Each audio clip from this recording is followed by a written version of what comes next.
Dwayne জনসনের প্রাণের চাইতে প্রিয় ভাইকে যখন কিছু মাফিয়ারা মিলে তার চোখের সামনে জবাই করে মেরে ফেলে, তখন সে প্রতিশোধের আগুনে যে কতটা ভয়ঙ্কর হয়ে উঠতে পারে তা আপনারা মুভিটি না দেখলে কখনোই বুঝতে পারবেন না। ওই দিন তার চোখের সামনে যারা তার ভাইকে মেরেছিল সে তাদেরকে খুঁজে বের করার পর এতটাই নৃশংসভাবে হত্যা করে যে সেটা দেখার পর যে কোনো সাধারণ মানুষই ভয় পেয়ে যাবে। একজন মানুষের ভিতর থেকে আবেগ, ইমোশন, দয়া মায়া বলতে যখন কিছুই থাকে না, তখন যে মানুষ কি করতে পারে চলুন আপনাদেরকে সাথে নিয়ে দেখা যাক।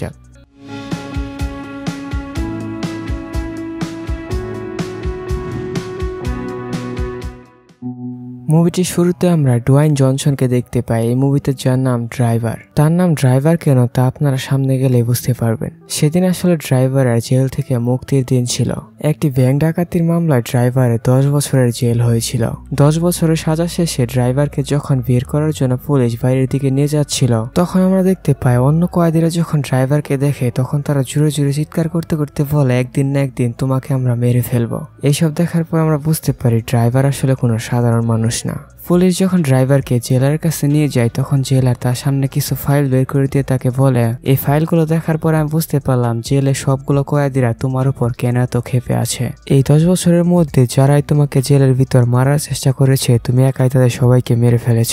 তোমাকে দেখে মনে হচ্ছে তুমি জন্ম থেকে শিখে নিয়েছো জেলে কিভাবে বেঁচে থাকতে হয়। এখন লিগালি আজ থেকে মুক্ত হওয়ার পর তুমি যদি চাও এরপর থেকে তুমি পুলিশকে হেল্প করবে, তাহলে এই কার্ডটি দিলাম, তুমি আমার সাথে যোগাযোগ করো। আসলে পুলিশ ও ড্রাইভারের ফাইটিং স্কিল দেখে তার উপর ইমপ্রেস হয়ে গিয়েছিল। তারা চাচ্ছিল ড্রাইভার যেন মুক্তির পর পুলিশের কাজে হেল্প করে, কিন্তু পুলিশরা তখনও জানতো না যে ড্রাইভারের মনে আসলে কি চলছে। জেল থেকে বের হওয়ার পরই ড্রাইভার প্রথমে সে কারটি নিচে ছুঁড়ে ফেলে। এরপর ড্রাইভার সেখান থেকে দৌড়াতে দৌড়াতে সামনের দিকে এগোতে শুরু করে। কয়েক কিলোমিটার সামনে যাওয়ার পর ড্রাইভার মুরুবির মধ্যে একটি গাড়ি ঠিক করার গ্যারেজ দেখতে পায়। গ্যারেজের ভিতরে যাওয়ার পর আমরা দেখতে পাই কেউ একজন ড্রাইভারের জন্য অনেক সুন্দর একটি সুপার কার সেখানে রেখে গেছে। ড্রাইভার যখন গাড়ির ভিতরে যায় তখন ড্রাইভার দেখতে পায় একটি ফাইলের মধ্যে একজন লোকের সব ইনফরমেশন রাখা আছে। সেই লোকটির ছবি সহ সেই লোকটি কোথায় থাকে সেই ফাইলের মধ্যে সব ইনফরমেশন ছিল। ইনফরমেশন গুলো ভালোভাবে দেখার পর ড্রাইভার তার পকেট থেকে একটি ছবি বের করে। সেই ছবিটির মধ্যে আসলে ড্রাইভারের সাথে অন্য আরেকজন লোক ছিল। ড্রাইভারের সাথে এই লোকটিকে তা আপনারা সামনে গেলে বুঝতে পারবেন। কিছুক্ষণ ড্রাইভার সেই ছবিটিকে ইমোশনাল দৃষ্টিতে দেখার পর সে তার গাড়ি নিয়ে সেখান থেকে বেরিয়ে পড়ে। সেখান থেকে ড্রাইভার সোজা একটি টিভি চ্যানেলের হেডকোয়ার্টারে চলে যায়। ভিতরে যাওয়ার পর ড্রাইভার হন্য হয়ে তার টার্গেটকে খুঁজতে শুরু করে। কিছুক্ষণ খোঁজাখুঁজি করার পর ড্রাইভার ফাইনালি তার টার্গেটকে খুঁজে বের করে ফেলে। এই লোকটির নাম ছিল ক্যারি গুলেন। ক্যারি গুলেন যখন সেখানে ড্রাইভারকে দেখে তখন তার চোখ মুখ দেখে বোঝা যাচ্ছিল সে ড্রাইভারকে অনেক আগে থেকেই চিনে। সে কিছু বুঝে ওঠার আগে ড্রাইভার সোজা তার মাথায় একটি গুলি চালায়। তাকে মারার পরই ড্রাইভার সেখান থেকে তার গাড়ি নিয়ে পালিয়ে যায়। সো যাই হোক, এরপরের সিনে আমরা টেক্সাসের একটি ইলিগাল ক্লাবে একজন লোককে দেখতে পাই। এই লোকটি আসলে সেখানে একজন ড্রাগস মাফিয়ার কাছ থেকে ড্রাগস কেনার জন্য গিয়েছিল। সে যখন নষ্ট হয়ে গেছে প্রায় এমন কিছু টাকা নিয়ে ড্রাগস মাফিয়ার কাছ থেকে ড্রাগস কেনার জন্য যায়, তখন মাদক ব্যবসায়ী তার কাছে বলে, আমি তোমাকে আগে বলেছিলাম এরকম ছিঁড়া ফেরা টাকা নিয়ে আসলে আমি তোমার কাছে মাদক বিক্রি করব না। অনেক রিকোয়েস্ট এবং হাতে পায়ে ধরে সেই লোকটি মাদক ব্যবসায়ীর কাছ থেকে কিছু ড্রাগস কেনে। ড্রাগস গুলো পাওয়ার পর সে তার গাড়িতে এসে সে ড্রাগস গুলোকে সেবন করে। এরপরের সিনে আমরা ড্রাইভার যাকে মেরেছিল সে টিভি চ্যানেলের হেডকোয়ার্টারের ক্রাইম সিনকে দেখতে পাই। সেখানে অনেক পুলিশ অফিসারের পাশাপাশি ডিটেকটিভ ম্যাগি গ্রেসও তদন্তের কাজ করছিল। গ্রেস যখন সেই ক্রাইম সিনকে অনেক ভালোভাবে চেক করছিল ঠিক তখন সে দেখতে পায় সেখানে একজন লোক আসছে। সেই লোকটিকে দেখে মনে হচ্ছিল সে অনেক উঁচু পদের একজন পুলিশ অফিসার। এই লোকটির চেহারা যখন দেখানো হয় তখন আমরা দেখতে পাই সারপ্রাইজিংলি এই লোকটি কিছুক্ষণ আগে ড্রাগস সেবন করেছিল। এই মুভিতে তার নাম কপ। সেখানে যাওয়ার পর কপ গ্রেসকে বলে উপর থেকে কেসটি আমাকে হ্যান্ডেল করতে বলা হয়েছে, কিন্তু গ্রেস কোনোভাবে বিশ্বাস করছিল না যে উপর থেকে কপকে এই কেসটি দেওয়া হয়েছে, কারণ কপ যে একজন নেশাগ্রস্ত লোক মারিয়া তা আগে থেকেই জানতো। সো যাই হোক, এরপরের সিনে আমরা একটি প্রাইভেট কোম্পানিকে দেখতে পাই। এই প্রাইভেট কোম্পানিতে বসে বসে দুইজন লোক টেলিভিশন বেতার কেন্দ্রে যে মার্ডারটি হয়েছিল সেই মার্ডারের নিউজ টিভিতে দেখছিল। তারা যখন টিভিতে সেই নিউজটি দেখছিল ঠিক তখনই সেখানে ড্রাইভার চলে আসে। ম্যানেজার রয় গ্রুন যখন ড্রাইভারকে দেখে তখন তাকে দেখে মনে হচ্ছিল সে আগে থেকে জানতো এখানে ড্রাইভার আসবে। ড্রাইভারকে দেখা মাত্রই রয় গ্রুন ড্রাইভারের কাছে টাকা চায়। সে বলে, তুমি যা বলেছিলে আমি তাই করেছি, তোমার কথা মতো আমি সেখানে গাড়ি রেখে আসছিলাম। গাড়ির পাশাপাশি তোমার কথা অনুযায়ী আমি আমার লাইফের রিস্ক নিয়ে সেই টিভি রিপোর্টারের সব ইনফরমেশন তোমাকে দিয়েছি। রয়ের মুখ থেকে এইসব কথা শোনার পর ড্রাইভার তাকে কিছু টাকা বের করে দেয়। টাকাগুলো দেখার পর রয় তার কাছে জানতে চায়, তুমি এত বছর জেলে থাকার পরও এত টাকার মালিক কিভাবে হলে? তখন ড্রাইভার রয়কে বলে, তুমি হয়তোবা জানো না জেলে থাকা অবস্থায় আমি ড্রাগসের ব্যবসা করেছি। টাকাগুলো দিয়ে ড্রাইভার যখন রয়কে বলে আমার ভাইয়ের হত্যাকাণ্ডে আরো যারা জড়িত তাদের সবার ফাইল আমাকে দাও। এই কথা শোনার পর রয় হাসতে হাসতে বলে এটা কি মগের মূল্য, তুমি চাইবে আর আমি তোমাকে ফিরি ফিরি সব দিয়ে দিব। সে ফাইলগুলো যদি নিতে চাও তাহলে তোমাকে আরো টাকা দিতে হবে, কারণ সে মাফিয়াদের ব্যাপারে ইনফরমেশন খুঁজতে গিয়ে আমার অনেক টাকা খরচ করতে হয়েছে, এর পাশাপাশি আমার জীবনের ঝুঁকিও ছিল। তার মুখ থেকে এইসব কথা শোনার পর ড্রাইভার তাকে রেগে মেগে মারতে যায়। এটা দেখার পর রয় তার বডিগার্ডকে বলে ড্রাইভারকে সেখানে মেরে ফেলতে। রয়ের এই বডিগার্ড শক্তির দিক দিয়ে বা বডি বিল্ডিং এর দিক দিয়ে ড্রাইভার চাইতে কোনো দিকে কম ছিল না। রয়ের কথা অনুযায়ী সেই লোকটি যখন ড্রাইভারকে মারতে আসে তখন সে ড্রাইভারের হাতে থাকা একটি ট্যাটু দেখে ভয়ে থরথর করে কাঁপতে থাকে। ট্যাটুটি দেখার পর সেই বডিগার্ড ড্রাইভারকে বলে ট্যাটুটির মিনিং কি আমি সেটা জানি। এই কথা বলে বডিগার্ড ভয় পেয়ে সেখান থেকে দৌড়ে পালিয়ে যায়। বডিগার্ডকে পালাতে দেখে রয়েরও গলা একদম শুকিয়ে যায়। সে তখন ভয় পেয়ে ড্রাইভারকে সবগুলো ফাইল দিয়ে দেয়। এদিকে ড্রাইভার যখন ফাইলগুলোকে ভালোভাবে চেক করছিল, অন্যদিকে কপ আর গ্রেস তখন সিসিটিভি ফুটেজ দেখছিল। বারবার সিসিটিভি ফুটেজ দেখার পর গ্রেস কপকে বলে আমার কেন জানি না মনে হচ্ছে এই লোকটিকে আমি আগে কোথাও দেখেছি। এর পাশাপাশি গ্রেস আরেকটি জিনিস লক্ষ্য করে যে ড্রাইভার যখন সেখানে যায় তখন সে টিভি রিপোর্টারকে দেখে মনে হচ্ছিল সে আগে থেকে ড্রাইভারকে চেনে, কারণ দেয়ালের কারণে টিভি রিপোর্টারটি ড্রাইভারের হাতে কোনো বন্দুক দেখতে পারছিল না। সে ড্রাইভারের ফেস দেখে এতটাই ভয় পেয়ে গিয়েছিল যে সে জানতো তাকে আর কেউ বাঁচাতে পারবে না। এটা দেখার পর কপ আর গ্রেস বুঝতে পারে টিভি রিপোর্টার আগে থেকে ড্রাইভারকে চিনত। সো যাই হোক, এরপরের সিনে আমরা আবারও ড্রাইভারকে দেখতে পাই। ড্রাইভার তখন গাড়িতে বসে সেই ফাইলগুলোকে ভালোভাবে চেক করছিল। কিছুক্ষণ ভালোভাবে চেক করার পর ড্রাইভার তার নেক্সট টার্গেট খুঁজে বের করে। এরপরের সিনে আমরা একজন প্রফেশনাল কিলারকে দেখতে পাই। এই হ্যান্ডসাম দেখতে লোকটি টাকার বিনিময়ে মানুষকে খুন করে। তার আলিশান বাড়ি, তার লাইফস্টাইল দেখে কেউ বলতে পারবে না যে সে একজন প্রফেশনাল কিলার। এই মুভিতে সবার নামগুলো আসলে অনেকটাই আজব, কারণ ড্রাইভারের মতো এই মুভিতে প্রফেশনাল কিলারকেও কিলার বলা হয়েছে। সো যাই হোক, কিলার যখন তার গার্লফ্রেন্ডকে নিয়ে তার বাংলো বাড়িতে এনজয় করছিল তখন কিলারকে তার একজন ক্লায়েন্ট ড্রাইভারের ছবি পাঠিয়ে বলে এই লোকটিকে মারতে হবে, কারণ এই লোকটি আমার আর আমার টিমের জন্য হুমকি হয়ে দাঁড়িয়েছে। ড্রাইভারকে মারার কন্ট্রাক্টটি পাওয়ার পরে সে কিলারটি তার অস্ত্র সবকিছু প্যাকিং করতে শুরু করে দেয়। বিপুল পরিমাণে অস্ত্র সাথে নিয়ে সে কিলারটি একটি সুপার কার নিয়ে ড্রাইভারকে মারার উদ্দেশ্যে বেরিয়ে পড়ে। কিলার সেখান থেকে সোজা তাকে যে কন্ট্রাক্ট দিয়েছিল তার ইনফরমেশন অনুযায়ী একজন বৃদ্ধ লোকের বাড়ির পাশে চলে যায়। সেখানে যাওয়ার পর সে দূর থেকে দেখতে পায় সেই বৃদ্ধ লোকটি যখন মার্কেট করে বাড়িতে ফিরছিল তখন একটি অল্প বয়সী মেয়ে সেই বৃদ্ধকে তার জিনিসগুলো বাড়িতে পৌঁছে দিতে হেল্প করছিল। এরপরের দিনে আমরা পুলিশ স্টেশনে গ্রেস আর কপকে দেখতে পাই। গ্রেস কপকে কিছু ছবি আর কিছু ফাইল বের করে দেখিয়ে বলে আমি কিলারকে খুঁজে বের করে ফেলেছি। কিলারের নাম হলো ড্রাইভার। সে কালকে জেল থেকে 10 বছর জেল খেটে বের হয়েছে। 10 বছর আগে এই লোকটি একটি ব্যাংক ডাকাতির মামলায় জেলে গিয়েছিল। গ্রেস কপকে ড্রাইভার হাতে থাকা ট্যাটু দেখিয়ে বলে ড্রাইভার যে জেলে বন্দী ছিল আমি সেই জেলের মাধ্যমে জানতে পেরেছি যে সেই জেলের মধ্যে যতগুলো লোক ড্রাইভারকে মারার চেষ্টা করেছিল সে সবাইকে মেরে তার হাতে একটি ট্যাটু তৈরি করে রেখেছে। তার হাতের ট্যাটু দেখলে বোঝা যায় সে এখন পর্যন্ত কতজন লোককে মেরে ফেলেছে। এখন পর্যন্ত এই ড্রাইভার জেলের মধ্যে থাকা অবস্থায় 9 জন লোককে মেরে ফেলেছে। এইসব দেখার পর আর শোনার পর কপ তো একদম অবাক। কপ যখন গ্রেসের কাছে জানতে চায় 10 বছর আগে লোকটির সাথে ব্যাংক ডাকাতি করার সময় কে কে ছিল তখন আমাদেরকে ফ্ল্যাশব্যাকে নিয়ে যাওয়া হয়। ফ্ল্যাশব্যাকে আমরা দেখতে পাই আজ থেকে 10 বছর আগে গ্রেস তার ভাইয়ের সাথে একটি ব্যাংক ডাকাতি করতে বের হয়েছিল। 4-5 জন একটি টিম নিয়ে তারা যখন ব্যাংক ডাকাতি করে চলে যাচ্ছিল ঠিক তখনই পুলিশ তাদেরকে ধাওয়া করতে থাকে। ড্রাইভারকে আসলে সেই ডাকাতির গাড়ি চালানোর দায়িত্ব দেওয়া হয়েছিল আর সেই ডাকাতির মাস্টার মাইন্ড ছিল ড্রাইভারের বড় ভাই। ড্রাইভার এতটাই ভালো গাড়ি চালাতো যে পুলিশ কোনোভাবে তাদেরকে থামাতে পারছিল না। 20 থেকে 30টি পুলিশের গাড়ি একসাথে মিলে তাদেরকে চেস করার পরও তারা কোনোভাবে ড্রাইভারকে থামাতে পারে না। ড্রাইভার তার গাড়ি চালানোর দক্ষতা দেখিয়ে সেখান থেকে পুলিশের চোখ ফাঁকি দিয়ে পালিয়ে যায়। এইসব কথা শোনার পর কপ যখন গ্রেসের কাছে জানতে চায় তারা যদি সেদিন পালিয়ে গিয়ে থাকে তাহলে ড্রাইভারকে পুলিশ কিভাবে ধরেছিল, তখন গ্রেস কপকে বলে আমিও সঠিক বলতে পারবো না যে পুলিশ পরে কিভাবে ড্রাইভারকে ধরেছিল। চলো আমরা দুইজনে মিলে পুরাতন ফাইল বের করে খুঁজে দেখি পুলিশ কিভাবে ড্রাইভারকে ধরেছিল।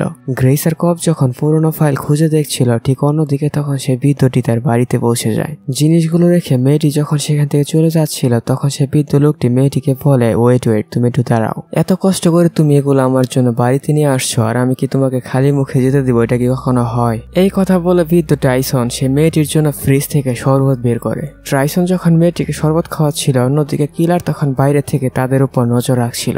হঠাৎ করে কিলার দেখতে পায় রাস্তার বিপরীত সাইডে সেখানে ড্রাইভার চলে আসছে।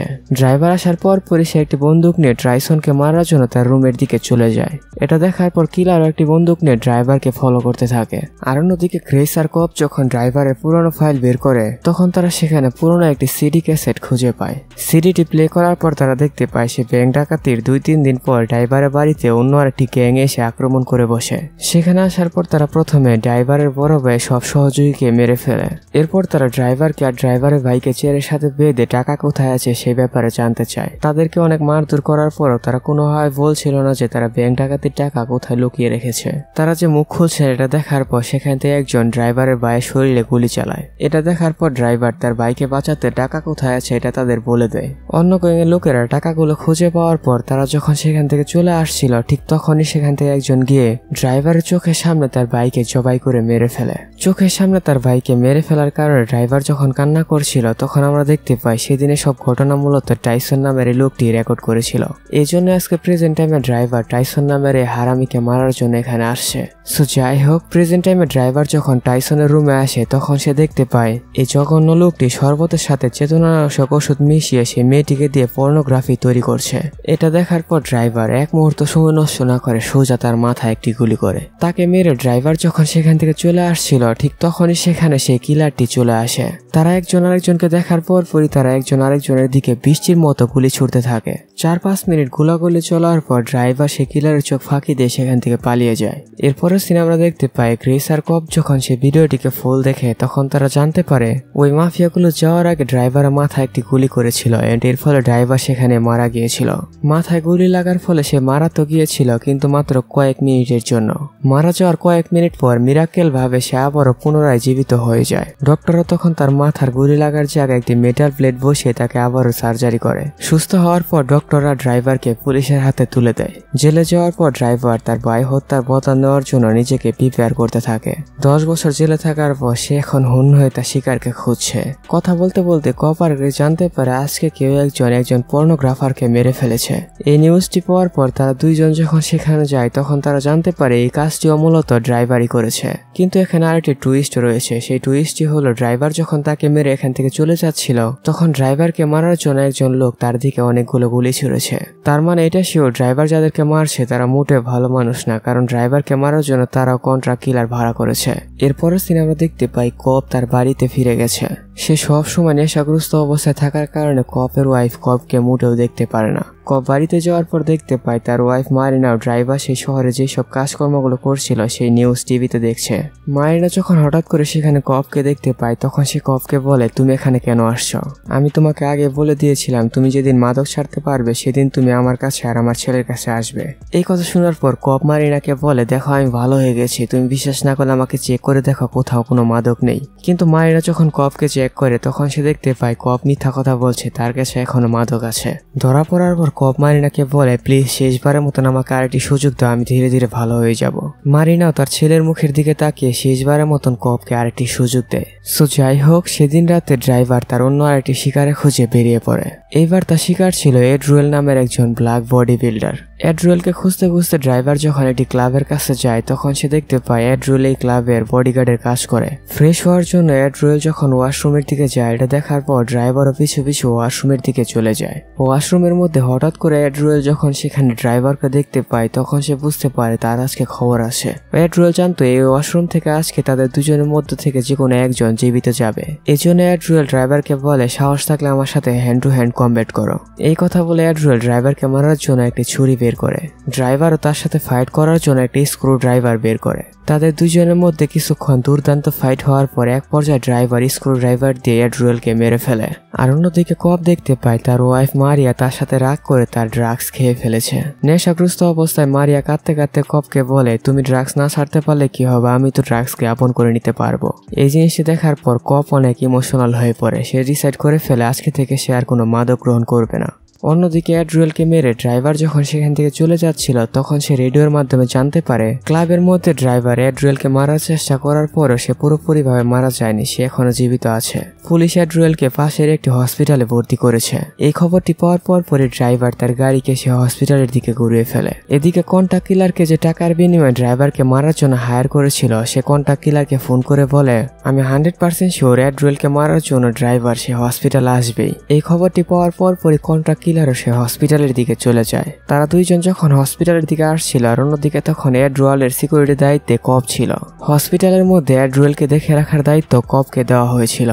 হসপিটালে বসে বসে কপ যখন একটি ম্যাগাজিন পড়ছিল ঠিক তখনই সেখানে ড্রাইভার চলে আসে। কিছুক্ষণ খোঁজার পর ড্রাইভার দেখতে পায় ইমার্জেন্সি অপারেশন থিয়েটারে তার অপারেশন করা হচ্ছে। এটা দেখার পর পরে ড্রাইভার অপারেশন থিয়েটারের ভিতরে ঢুকে তার শরীরে অনেকগুলো গুলি চালায়। বাইরে থেকে কপ যখন গুলি শব্দ শুনে তখন সে ড্রাইভারকে মারার জন্য তার পিছনে একদম উঠে পড়ে লাগে। তখন আমরা কপ ভার্সেস ড্রাইভারের দুর্দান্ত একটি ফাইট দেখতে পাই। মারামারির এক পর্যায়ে ড্রাইভার কপকে গান পয়েন্টে নিয়ে আসে।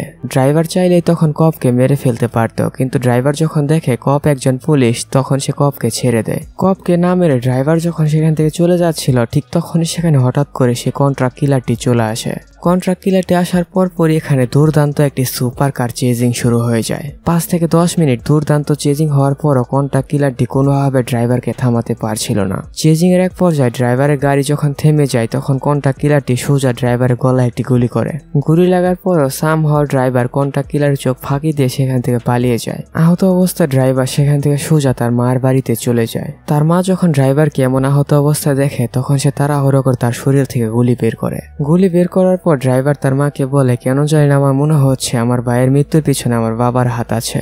এই কথা শোনার পর ড্রাইভারের মা তাকে বলে, তুমি হয়তোবা জানো না তোমার বাবা তার নিজের চাইতে বেশি তার ছেলেকে ভালোবাসতো। হয়তোবা সে টাকা পয়সার জন্য অনেক সময় তোমাদেরকে অনেক কথা শোনাতো, কিন্তু সে কোনোদিনও তার ছেলেদেরকে মারতে পারবে না। তার মার সাথে কথা বলতে বলতে ড্রাইভার যখন তাদের ফ্যামিলির পুরাতন একটি ছবির পাশে যায় তখন আমরা দেখতে পাই সারপ্রাইজিংলি সে ফটোর মধ্যে কপের ওয়াইফ মারিয়ার ছবিও আছে। এই মারিয়া আসলে একসময় ড্রাইভারের ভাইয়ের গার্লফ্রেন্ড ছিল। সো যাই হোক, এরপরের সিনে আমরা পুলিশ স্টেশনে কপ আর গ্রেসকে দেখতে পাই। গ্রেস তখন কপকে একটা ইন্টারেস্টিং বিষয় জানায়। সে কপকে বলে ড্রাইভারের হাতে যে 3 জন মারা গেছে তারা সবাই পুলিশের ইনফরমার ছিল। এই 3 জন কোনো না কোনো সময় তারা পুলিশের হয়ে ফর্মার কাজ করেছে। এর পাশাপাশি গ্রেস কপকে আরো 2 জনের ছবি বের করে দেখিয়ে বলে এই 2 জনও তাদের বন্ধু। তার মানে ড্রাইভারের নেক্সট টার্গেট আসলে এই 2 জন। এই কথা শোনার পর কপ গ্রেসকে বলে, তাহলে চলো ড্রাইভার তাদের কাছে যাওয়ার আগে আমরা 2টি টিমে ভাগ হয়ে গিয়ে তাদেরকে উদ্ধার করে নিয়ে আসি। কপ আর গ্রেস যখন 2টি টিমে ভাগ হয়ে তাদেরকে উদ্ধার করতে বের হয়, অন্যদিকে ড্রাইভার তখন তার নেক্সট টার্গেটের কাছে পৌঁছে যায়। ড্রাইভার তার টার্গেট টমির কাছে যাওয়ার পর সে দেখতে পায় 10 বছরের টমি এতদিনে অনেকটাই ভালো হয়ে গেছে। এতদিনে টমি তার সব খারাপ কাজ ছেড়ে দিয়ে সে এখন ধর্মপ্রচার শুরু করে দিয়েছে। ধর্মপ্রচার করার সময় হঠাৎ করে টমি যখন সেখানে ড্রাইভারকে দেখে তখন তো তার গলা একদম শুকিয়ে যায়। সে বুঝতে পারে আজকেই তার শেষ দিন। এই জন্যই টমি সেখান থেকে সবাইকে চলে যেতে বলে। তার ভক্তরা চলে যাওয়ার পর টমি ড্রাইভারকে বলে, আমি জানি তুমি আমাকে কোনোদিনও ক্ষমা করবে না, আর আমি এটাও জানি তোমার এই শক্ত মনের পিছনে অনেক নরম একটি মনও লুকিয়ে আছে। সেদিন যা হয়েছিল তার কোনো কিছু আমার হাতে ছিল না। তোমার ভাইকে যে তারা মেরে ফেলবে তার ব্যাপারে আমি কিছুই জানতাম না। আমি যদি আগে জানতাম যে তারা তোমার ভাইকে মেরে ফেলবে তাহলে আমি কোনোদিনও তাদের সাথে সেখানে যেতাম না। সেদিন আমার চোখের সামনে সে হারামিগুলো যখন তোমার ভাইকে মেরে ফেলে তারপর থেকে আমি একটানা 2 থেকে 3 বছর ভালোভাবে ঘুমাতে পারিনি। সে অন্যায়ের জন্য আমি নিজে অনেকবার সুইসাইড করার চেষ্টা করেছি, কিন্তু তারপর উপরওয়ালা আমাকে বাঁচিয়ে রেখেছে। এই জন্য আমি ডিসাইড করেছি ধর্মপ্রচার করে আমি আমার সেই পাপের প্রায়শ্চিত্ত করব। তারপর থেকে 8 বছর ধরে আমি ধর্মপ্রচার করে যাচ্ছি। এখন তুমি চাইলে সে অপরাধের জন্য আমাকে মেরে ফেলতে পারো। এইসব কথা শোনার পর ড্রাইভার ডিসাইড করে সে তাকে মারবে না। প্রথমবারের মতো ড্রাইভার তার কোনো একজন শত্রুকে ছেড়ে দিয়ে তাকে বলে, যাও ধর্মপ্রচার করে নিজের পাপের প্রায়শ্চিত্ত করো। তাকে ছেড়ে দিয়ে ড্রাইভার যখন সেই লোকটির আশ্রমে বসে বসে তার ভাইয়ের ছবি দেখছিল ঠিক তখনই সেখানে হঠাৎ করে সেই কন্ট্রাক্ট কিলারটি চলে আসে। পিছন দিক দিয়ে এসে সেই কন্ট্রাক্ট কিলারটি ড্রাইভারকে গান পয়েন্টে নিয়ে আসে। কন্ট্রাক্ট কিলারটি দেখতে পায় গান পয়েন্টে থাকার পরও ড্রাইভার বিন্দু পরিমাণও ভয় পাচ্ছে না। কিলারটি যখন ড্রাইভারের হাতে থাকা একটি কাগজের দিকে তাকায় তখন সে দেখতে পায় সেই কাগজের মধ্যে তার শত্রুর যত জনের তালিকা ছিল সে সবাইকে মেরে ফেলেছে। এটা দেখার পর কিলার হাসতে হাসতে বলে, তুমি কি ভাবছো তুমি তোমার সব শত্রুকে মেরে ফেলেছ? আমার জানা মতো তোমার আসল শত্রুকে মারা এখনো বাকি আছে। কারণ তুমি যদি সবাইকে মেরে ফেলে থাকো তাহলে তোমাকে মারার জন্য আমাকে কন্ট্রাক্ট কে দিয়েছে, কিন্তু আফসোস তুমি এটা জানতেও পারবে না। এই কথা বলে কিলার যখন ড্রাইভারকে মারতে যাবে ঠিক তখনই সেখানে হঠাৎ করে কপ চলে আসে। কপ তখন কিলারকে গান পয়েন্ট এনে তাকে বলে তার বন্দুক ফেলে দিতে। কপের কথা অনুযায়ী কিলারটি যখন বন্দুকটি নিচে রাখে সাথে সাথে কপ সারপ্রাইজিংলি ড্রাইভারের মাথায় একটি গুলি করে। ড্রাইভারকে মারার পর কপ হাসতে হাসতে কিলারকে বলে, আরে বোকা, আমি তোমাকে হায়ার করেছিলাম ড্রাইভারকে মারার জন্য। কপ তখন কিলারকে আসল সত্যিটা বলে দেয়। সে বলে, আজ থেকে 10 বছর আগে আমি আমার সোর্সের মাধ্যমে জানতে পারি ড্রাইভার আর তার ভাই অনেক বড় একটি ব্যাংক লুট করেছে। আমি আসলে এই নিউজটি ড্রাইভারের ভাইয়ের গার্লফ্রেন্ড মারিয়ার কাছ থেকে জানতে পেরেছিলাম। তখন আমি টাকাগুলোকে আত্মসাৎ করতে 5-6 জনের একটা টিম নিয়ে ড্রাইভারের বাড়িতে আক্রমণ করেছিলাম। সেখানে আমি নিজের হাতে ড্রাইভারের ভাই আর ড্রাইভারকেও মেরে ফেলেছিলাম। কিন্তু দেখো এই ড্রাইভারের কই মাসের জান, তাকে আমাকে আবারও মারতে হলো। এইসব কথা বলার পর কিলারকে কপ টাকা দিয়ে সেখান থেকে চলে যেতে বলে। কিলার চলে যাওয়ার পর কপ বাইরে এসে সোজা গ্রেসকে ফোন করে। সে গ্রেসকে ফোন করে বলে তাড়াতাড়ি এখানে একটি টিম নিয়ে আসো, ড্রাইভার আমাকে মেরে ফেলার চেষ্টা করছে। গ্রেসকে এই কথা বলে কপ আসলে ড্রাইভারের মৃত্যুকে ধামাচাপা দিতে চাচ্ছিল। সে যখন গ্রেসের সাথে কথা বলছিল ঠিক তখনই আমরা দেখতে পাই সারপ্রাইজিংলি তার পিছনে ড্রাইভার দাঁড়িয়ে আছে। এক মুহূর্ত সময় নষ্ট না করে ড্রাইভার সোজা কপের মাথায় একটি গুলি করে। এখন অনেকে হয়তোবা বলবেন 2বার গুলি লাগার পরও ড্রাইভার কিভাবে বেঁচে গেছে। প্রথমবার গুলি লাগার পর ড্রাইভারের মাথায় যে মেটাল প্লেটটি বসানো হয়েছিল সেই মেটাল প্লেটের জন্য মূলত দ্বিতীয়বারের মতন ড্রাইভার বেঁচে যায়। কপকে মেরে ড্রাইভার সেখান থেকে চলে যাওয়ার পরই সেখানে গ্রেস তার টিম নিয়ে চলে আসে। এতক্ষণে সামহাও গ্রেসও জানতে পেরে যায় যে ড্রাইভারের ভাইয়ের মৃত্যুর পিছনে কপের হাত ছিল। সেখানে আসার পর গ্রেস যখন কপের ডেড বডি দেখে তখন সে হাসতে হাসতে বলে বাপ ছাড়ে না বাপেকে। ড্রাইভার তার ভাই হত্যার বদলা নেওয়ার পর সে আবারও সাধারণ জীবনে ফিরে যায়।